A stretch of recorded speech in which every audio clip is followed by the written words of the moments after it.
Hi అండి, అందరు ఎలా ఉన్నారు? బాగున్నారా? ఈరోజు సుబ్రహ్మణ్యం షష్ఠి కదండి, చాలా మంది గుడికి వెళ్తారు కదా. నేను కూడా వెళ్దాం అనుకున్నానండి, కానీ అస్సలు వీలు కాలేదు. ఎందుకంటే ఉదయం లేచి ఇంట్లో పనులన్నీ చేసుకొని పిల్లలకి లంచ్ బాక్స్ పెట్టేసి 8 కల్లా నేను హోటల్కి వెళ్ళాలి కదా, అందుకని కుదరదండి. వీలున్న టైంలో మాత్రం తప్పనిసరిగా గుడికి వెళ్తూ ఉంటాను. ఎందుకంటే వీలు లేనప్పుడు మనం గుడికి వెళ్ళి అక్కడ ప్రశాంతంగా దేవునికి దండం పెట్టుకోకుండా వెళ్ళాలి, హోటల్కి వెళ్ళాలి, ఇంటికి వెళ్ళాలి, ఇంట్లో పనులు చేసుకోవాలని ఒక టెన్షన్ ఉంటూ ఉంటుంది. కాబట్టి నేను వీలున్న టైంలో గుడికి అనేది వెళ్తూ ఉంటానండి. ఇంట్లోనే ప్రశాంతంగా ఈ విధంగా పూజ చేసుకుంటాను. ఈరోజు శనివారం కదా, పూలతోటి ఈ విధంగా అలంకరణ చేసుకొని స్వామి వారికి అయితే తులసి మాల వేసుకొని పిండి దీపాలు అయితే వెలిగించుకున్నానండి.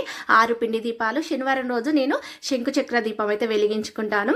6 తమలపాకులు తీసుకొని 5 గంధం కుంకుమ బొట్లు పెట్టుకొని తమలపాకుల మీద పిండి దీపాలు పెట్టుకొని దీపారాధన అయితే చేసుకున్నానండి. నైవేద్యంగా వడపప్పు, పానకము స్వామివారికి అయితే ఇంకా నేను అరటి పండ్లు అయితే పెట్టానండి. చూస్తున్నారు కదా, మనస్ఫూర్తిగా గుడికి వెళ్లకుండా ఈ విధంగా కూడా పూజ